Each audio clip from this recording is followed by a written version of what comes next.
بسم اللہ الرحمن الرحیم۔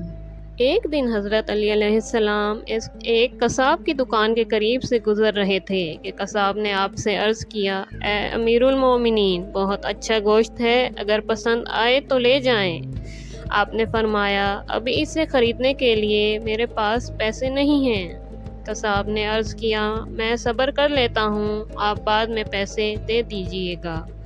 تو حضرت علی علیہ السلام نے فرمایا، میں اپنے شکم سے کہتا ہوں کہ صبر کرو، اگر میں اپنے شکم سے نہ کہہ سکتا ہوتا تو تم سے کہتا کہ صبر کر لو، لیکن ابھی میں اپنے شکم سے صبر کا کہہ سکتا ہوں۔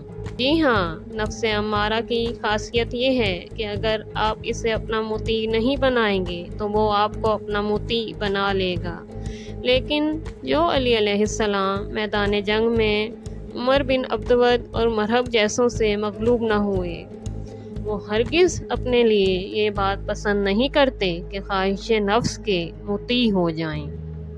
دوستو، امید ہے آپ کو ویڈیو اچھی لگی ہوگی۔ اگر آپ کو ویڈیو پسند آئی ہے تو پلیز سبسکرائب کیجئے اور لائک کا بٹن دبائیے۔ انشاءاللہ اگلی ویڈیو میں ملیں گے۔ اللہ حافظ۔